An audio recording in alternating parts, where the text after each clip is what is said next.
Creating these classes requires equipment and services that cost money.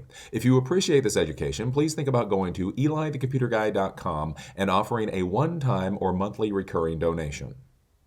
Welcome back. As you know, I am Eli the Computer Guy, and in today's class, we are going to be doing form validation with PHP. So basically, we are going to create an HTML form, and that form is going to submit variable values to a PHP script. That PHP script is then going to verify, it's going to validate that those variables are the types of variables that they are supposed to be. If they're the types of variables that they're supposed to be, it will then insert those variables into a MySQL table, and if not, it will simply print out of the screen and basically say bad email or bad age. So when we're talking about form validation, this is an important thing when you're thinking about dealing with databases, is what we're trying to do here is make sure that we don't get bad data into a database. Now, a lot of times when people are worried about bad data going into a database, they're thinking about things such as hackers. Again, things like such as SQL injection attacks. How do I keep a hacker from trying to do something with the database? The problem is most of the time when you start having issues with your database and when you start having issues with your data, it's not actually hackers and nefarious actors and Chinese folks and all that kind of stuff. In reality, it's normally stupid users, right? Users just fat finger something when they're plugging something into a field in an HTML form. And then if you don't have any kind of validation to tell the user that there's a problem, well, when they hit submit, that'll get dumped into your table, and then you get enough people doing that and you will run into a lot of problems because the data in your database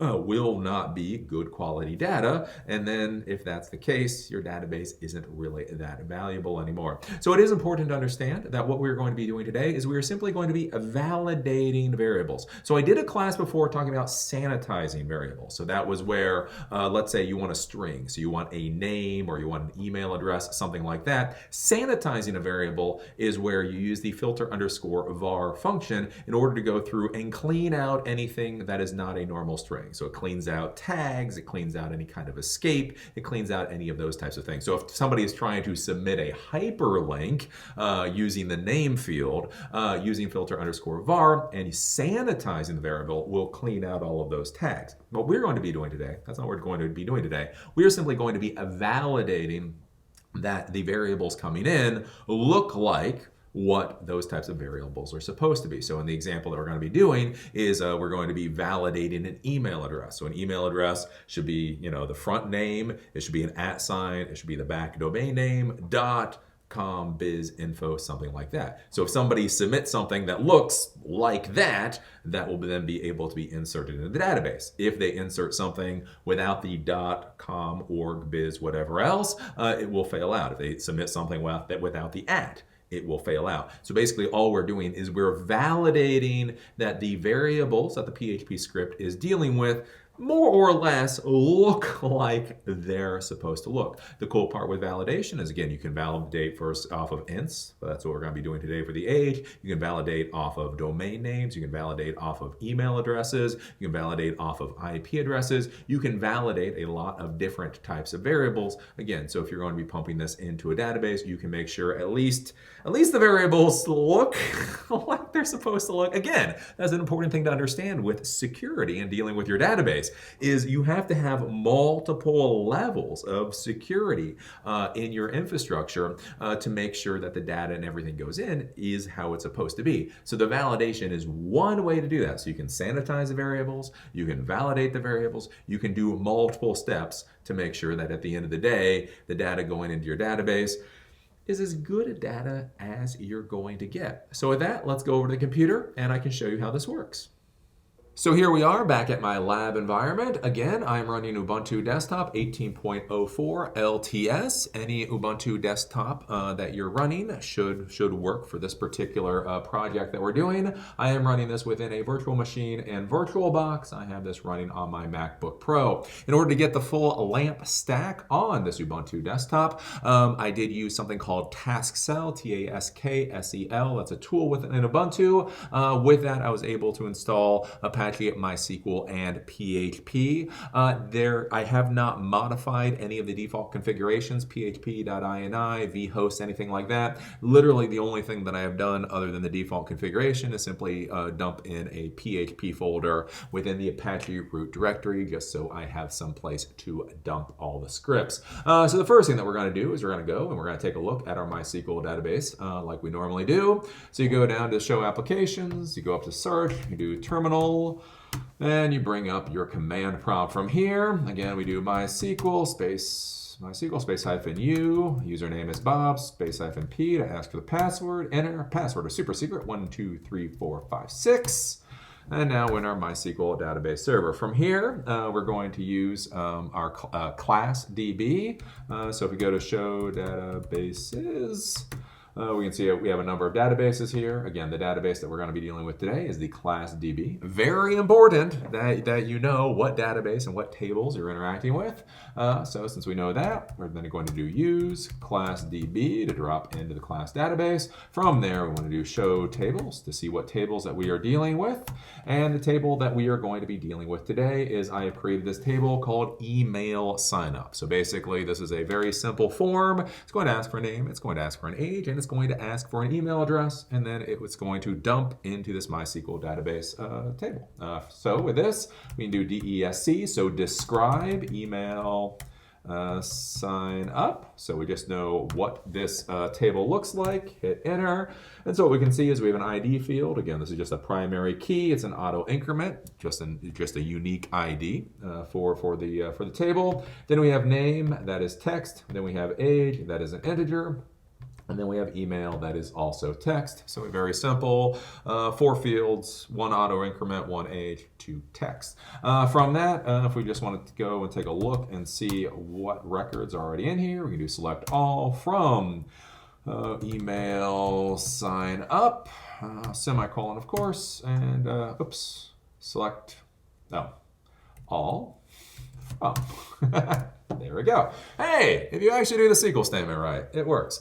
So here we go. So we have one ID. So ID number 1, a name of Bob, an age of 12, and an email address of bob@bob.com. Again, to remember with this form validation, when we're doing the email validation today, this is not verifying. Again, you have to think about that. Like, this isn't verifying that the email address is correct. It's simply validating that it looks like an email address, right? Front part at back part dot something. This is not verifying that the email address works. It's simply validating that it looks like what the hell an email address should look like. So again, this is where you talk about when you're creating an overall project, this is where you may have some kind of email verification system that once somebody plugs an email into a form, then your system sends them an email, and then they can click on the link on the email to verify that the email address that they gave is legitimate. The project that I'm showing you today simply validates that the email address looks like how an email address should look like. It does not verify that the email address is in fact a good email address. So anyways, with that, let's go over and take a look at the code. So the first code that we have today is simply an HTML form valid. Again, I don't know. You try coming up with the names of things, especially when you're doing classes. So this is just a form valid. This is just a form that's going to collect the standard information, standard HTML form, and then it's going to send that information to a script. We open up the HTML, we open up the body, then we come down to the form, we open up the form, we have the action, and so the action here is we are going to send the values to PHP form validation.php. So we're going to send these values over to this PHP script. Past that, we have a method of post. Then it's going to ask for a name. Input type is text. Name equals name. So when this passes it over, we're going to be able to identify this value by the name of name. Then it's going to ask for age. Input type also of text. Name of age. Email. Input type also text. Name of email. Input type submit. Basically, that's a submit button. Close the form. Close the body. Close the HTML. And then we have the form. If we want to take a look at it, we can come over here. And basically, this is what we create. So we have a name. Text box, age, text box, email, text box, submit query, That'll get all sent over to this PHP form validation. So we come here and we take a look at this, and this looks a lot like the code that we've been dealing with before, if you've been following along with these classes. So the first thing that we're going to do here is we're going to open up PHP like we normally do, and then we're going to create our variables from that post information. So we're going to create a $name, a $age, and a $email variable for this script. Then we're going to assign the values of those variables to whatever came in from post. So $underscore post, and then name, underscore post, age, same for email. So basically the values that come from these names, from these text boxes, are then going to be the values for these new variables that we've created. Past that, we're going to come down here, we're going to create the variables and set them for the connection to the database server on the database, server name, username, password, and DB, localhost, Bob123456, and the database is class DB. Then we're going to come down here and we're going to create the variable for the connection, so $con equals the whole MySQL I, server name, username, password, database. Then if the connection, there's an error, it's going to fail out. So all of this kind of stuff right here we've dealt with 20 times before. The interesting part is where we get down here, and this is where it may get a little ugly. For the quote-unquote real coders out there, this may be a little bit ugly, but I think this is a good way to teach you. I don't know, it's my thought. So what we're going to be doing here is we're going to be using this filter underscore var function. So the filter underscore var function, you can use this to sanitize variables. So basically when variables come in, it can strip out crap that's not supposed to be there. So again, if somebody is supposed to insert a name and they try to insert a whole hyperlink, it can rip out all the tags for the hyperlink, or it can do things such as simply validate that the variable information coming in, again, looks like, it does not verify, it just says that it looks like how a variable is supposed to look. And so what you can do with this is you use a filter underscore var, that's the function. You open up the parentheses, you then give it whatever variable you want to, want this function to look at, and then you give it the filter that you want to filter against. So for this, we're going to be feeding it the $email, so the value for the email, and then we're going to do filter underscore validate underscore email. So this filter is going to validate that this is actually what an email address is supposed to look like. If we go over here, again, we just open up Google Chrome, we can go to the validate filters section that they have, and you can see that there are a lot of different filters you can plug in here. So the filter that we're using today is we're using the filter underscore validate underscore int, and the one for the email address, wherever that is. Okay, so filter underscore validate underscore email. So these are the two filters that we'll be using today. But again, you have a validate for an IP address, you have a validate for a MAC address, you have a validate for a float. Again, it's important to understand we're dealing with numbers. An integer is a whole number, 1, 10, 20, 5,020. A float is 10.20, 20.25, right? So again, if you're validating whether it's an int or a float, domain, Boolean, you can validate for a lot of different things. So anyways, we're gonna come back here. And so what we're going to be doing here is we're going to be using if today. So if filter underscore var, and then we give it $email, so the value for email. Then we're going to do filter validate emails. We're using the validate email filter. So if this is false, equals. So it equals and the data type equals false. So basically, if it is not a good email address, right? It's just bob@bob. Right? That's not a good email address. Or it's @bob.com. That's not a good email address. Or it's just Bob. That's not a good email address. All that's going to happen is we're going to fail out everything, and it's simply going to print bad email. Right? So again, I'm doing this very simple. You could have something happen that's much more complicated than this, but to make life easier, it's just going to print out bad email. Then it's going to close that part of the if. Then we're going to do else if. So we're going to do filter var, same thing as before, but age. We're going to look at the age. And then we're going to use the filter underscore validate underscore int. So if this is false, so if the age is not an integer. So again, 10, 12, 112. It is anything other than that. it is going to print out bad age. Else, so basically, as long as it gets through here, then it's going to go through the normal thing. We're going to create our SQL variable, and we're going to say insert into email sign up. So we're now using the email sign up table, name, age, email, values, name, age, email, just like we have before in other projects when we're inserting into a table. If connection query SQL equals true, then it's going to print out on the screen added name, age, and email. Else, if there's a problem, it's going to error out. It's going to close this if. Then the important thing here is we're then going to be closing this else. So all of this now is wrapped within this else. So do remember that bracket. So if it's not a good email, it's going to print a bad email. If it's a good email, it's going to go to the next else if.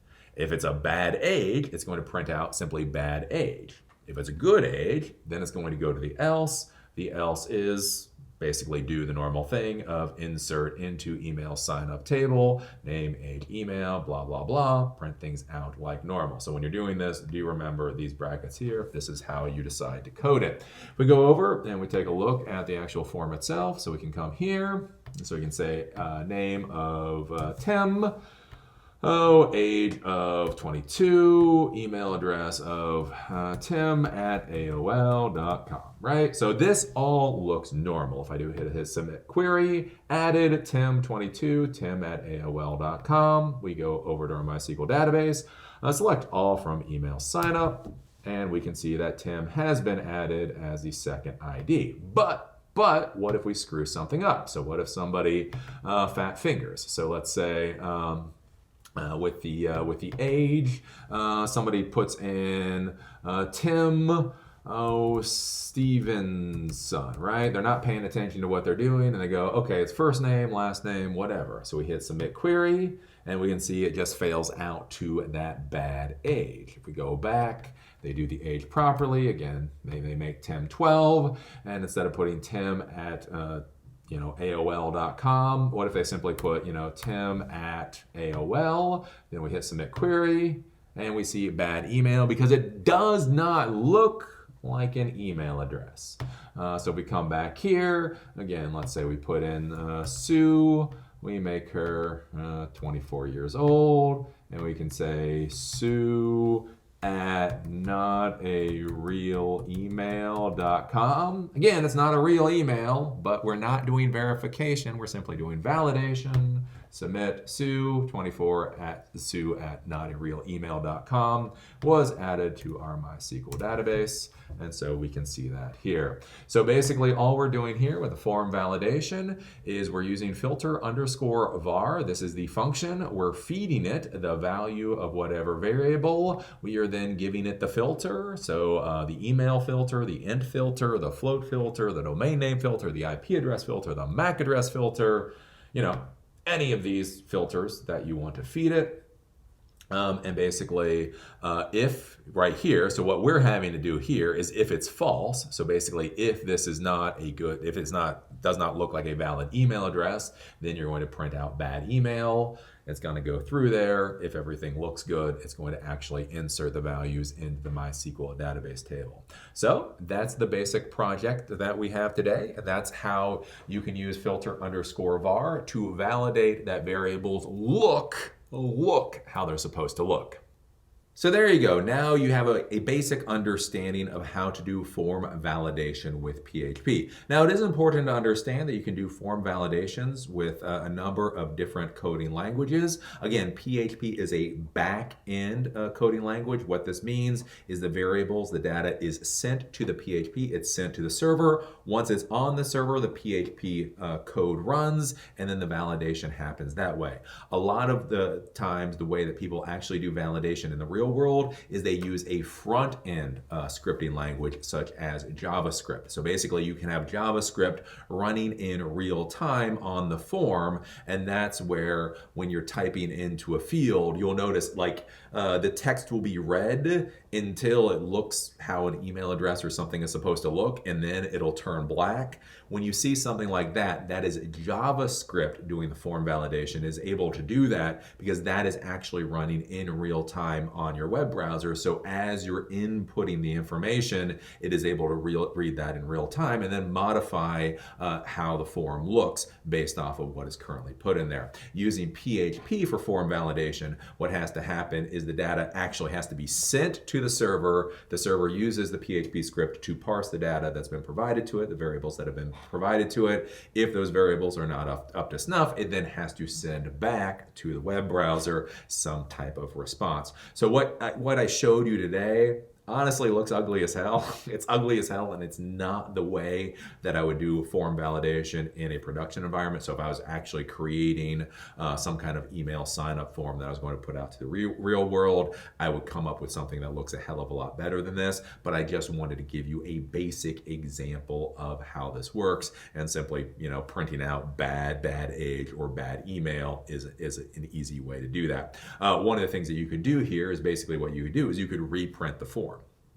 Like really, if you were doing this in a production environment, even if you were using PHP, that's what you would do, is instead of simply saying bad age or bad email, what you could do is you could reprint the form with the default values in the form, whatever the person has put in before, and then you could change the CSS to do something like make the title or whatever red, so people know that's where the problem is. And so this is one of those things you have to think about in the programming world, is there's showing you how to use a function, right? I showed you how to use filter_var using a validation filter. So I can show you how to do that, but then how you use what I showed you today to actually build a product, right? That's where the creativity comes in. That's where you have to figure out, what kind of response do I want to give? Do I want to give a response? How easy do I want to make it? That's the thing, right?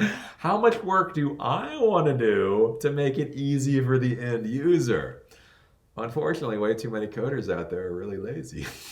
One of the reasons we see so many bad products in the real world, coding products in the real world, is because the coders were lazy. The coder was like, well, I could either spend another 5 hours, making this all pretty and nice and easy for the end user to use, or I can go home and have a beer. Too many times they go home and have a beer. So that's what you have to think about, right? There's a difference between understanding how a function works and then creating an output from that function that's easy for the end user. So these are some of the kind of things to think about. Again, the code that I showed you today is very ugly. It's very nasty, but it gives you a demonstration of basically giving you an idea of how this works. So, as always, I enjoy doing this class and look forward to seeing you at the next one. Apparently, the type of content you just saw is not what Susan W. wants for the future of YouTube. This means that recommendations by YouTube to this channel have dropped massively and views are becoming comically small. I hate to ask. I used to say I would never ask, but if you could subscribe, like, comment, and most importantly, share the videos that you appreciate, that may help slow the death of this channel. Do remember that if anything at all happens to this channel, you can go to EliTheComputerGuy.com to view the content and access information not available on YouTube.